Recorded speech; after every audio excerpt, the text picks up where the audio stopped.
is right now. I mean, there's clearly a heightened police presence here. There are protesters outside. Do you feel the movement has grown? Do you feel it's abated? What's your read on what's happened over the past 12 months? I don't know. I think that's a better question to ask Mr. Poilievre. He seems a lot closer to the convoy.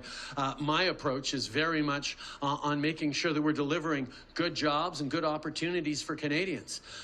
We know that people are worried and even frustrated about how the world is unfolding around them. And as a politician, you have two choices. You can either try and amplify those fears, make people even madder, reflect that anger, that uncertainty that people are legitimately feeling because the world is changing in unpredictable ways, reflect that back at them without offering real solutions.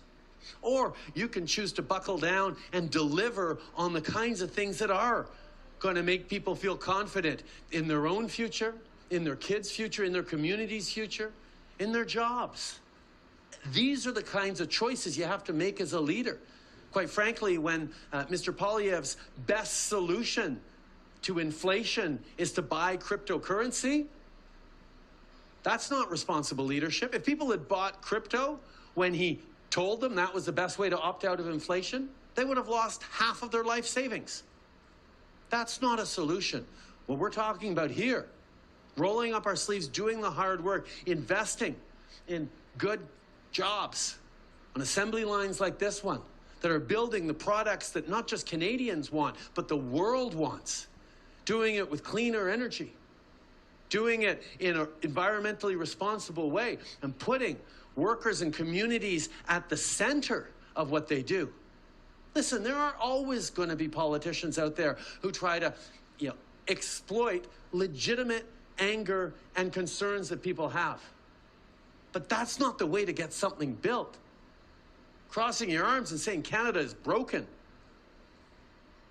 It's not the way to build a better future for Canadians. Recognizing, yeah, we're facing tough times right now, but we're going to be there for each other. We're going to deliver, whether it's dental care for kids, whether it's support with the GST rebate, whether it's childcare to make sure that families can have the real choices to actually engage in the workforce or not. These are things that make a huge positive difference. These are things that the Conservative Party under Poilievre has stood against. So yeah, it can pay off to drum up anger and encourage people to wave flags.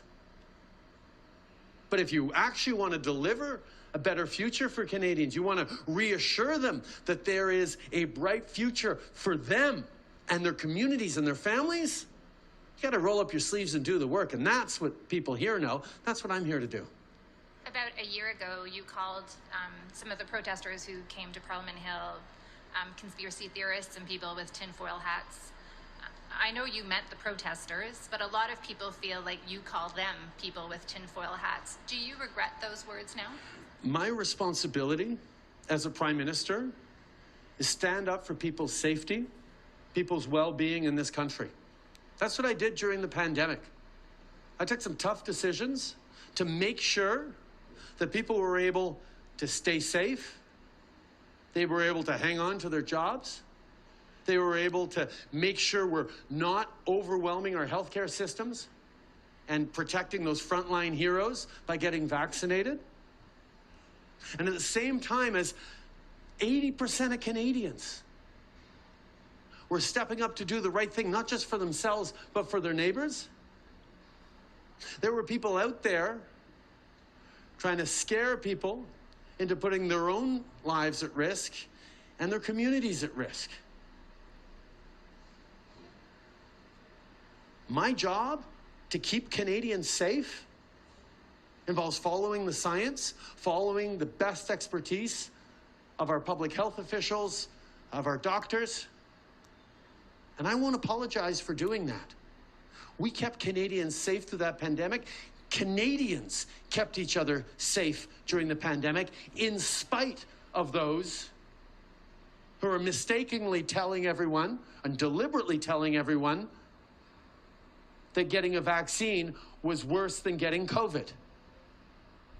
It breaks my heart to this day to know how many families were sitting beside the loved one's bedside as they lay dying, saying, oh my God, I just wish I hadn't listened to all those nasty YouTube videos because my father, my brother, is dying of COVID because he thought the vaccine was more dangerous. So, no, I will not back off on making sure that we are keeping Canadians safe. That's the job Canadians asked me to do when they elected me Prime Minister, and that's what I'm going to continue.